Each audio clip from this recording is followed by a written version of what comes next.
Good morning. Happy holiday season. So, you're back with Nicole.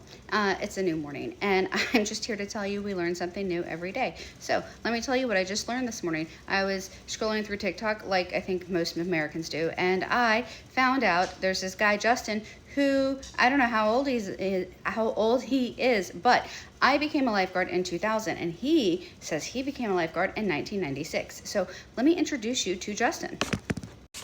All right, so here we are. So Justin is the founder of a nonprofit, which I'm trying to be the founder of a nonprofit. Currently, I'm just the founder of a swim school and a podcast and an author of some books. But Justin is the founder of Lifeguards Without Borders, and his name is Justin.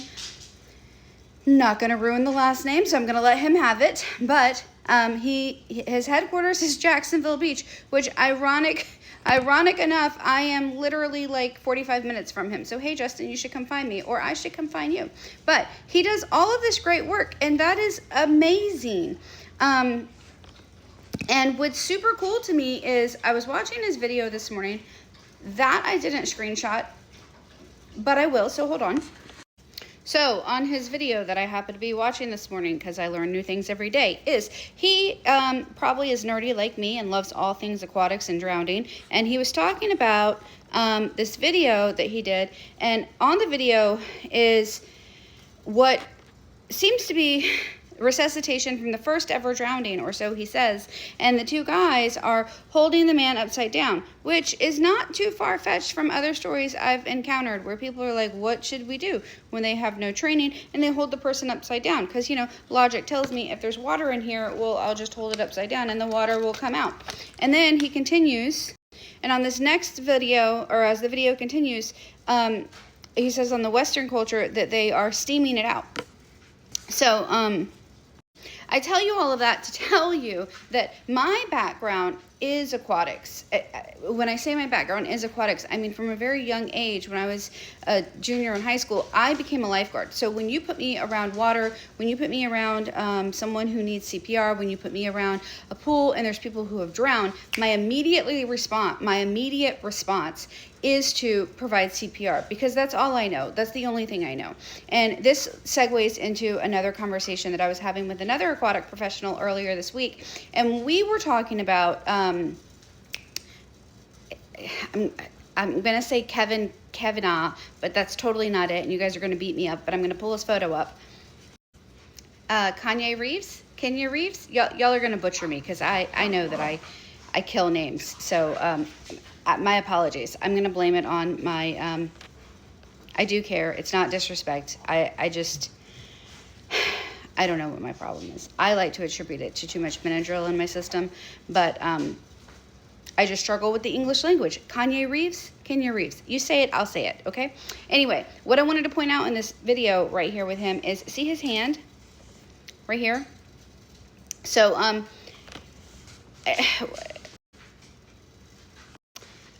my fellow aquatic professional and I were talking about hands, and when you're holding a child, let's say this is the child I'm holding, and we're swimming, you will not find me holding their hips. Like, I'm not going to touch their hips.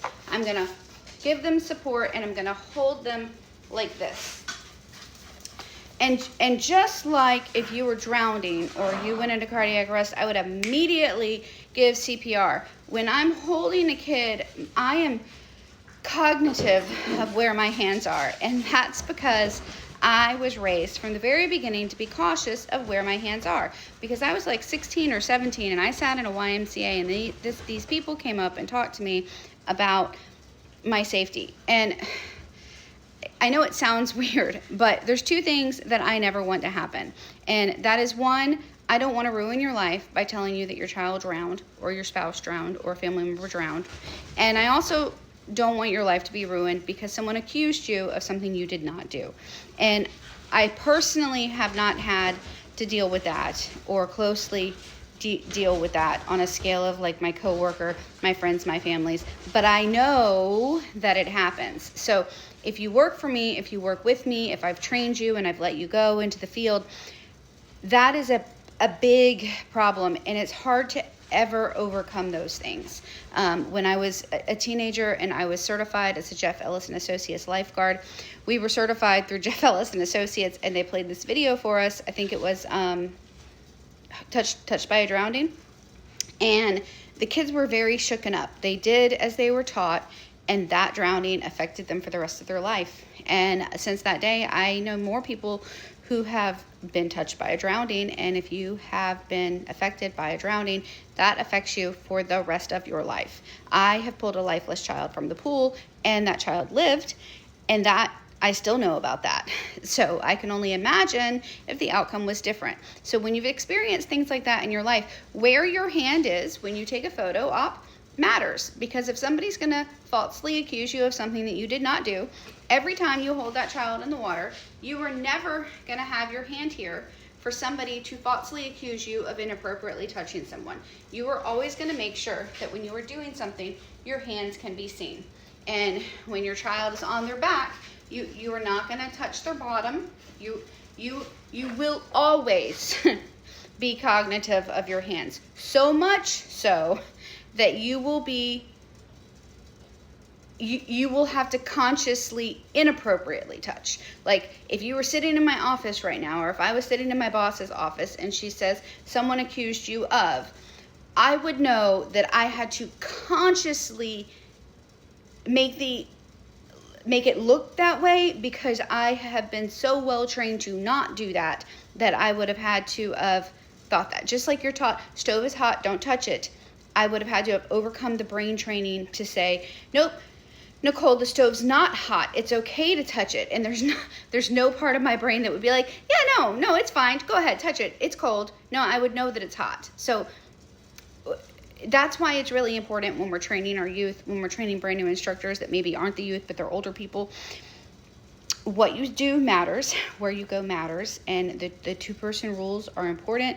Never being alone is important, because little things can ruin your life and make a difference forever. But my entry there with Justin, who I just found out technically is my neighbor and has this beautiful program and was certified like 4 years before me, so we're almost like lifeguard twins, just a 4-year gap. We're like lifeguard brother and sisters, and we have passions for the same thing, and we seem to be interested in the same thing, and we seem to have the same desires, and it's very humbling to know that we're so close and we're on the same mission in the world in this beautiful Christmas season of giving. And I'm so glad if you sat here for my 7-minute long video and listened to me ramble, but I hope you got something out of this. And if you did, drop a comment and tell me what you got. Thanks for coming to Nicole's Talks this morning. Have a great day.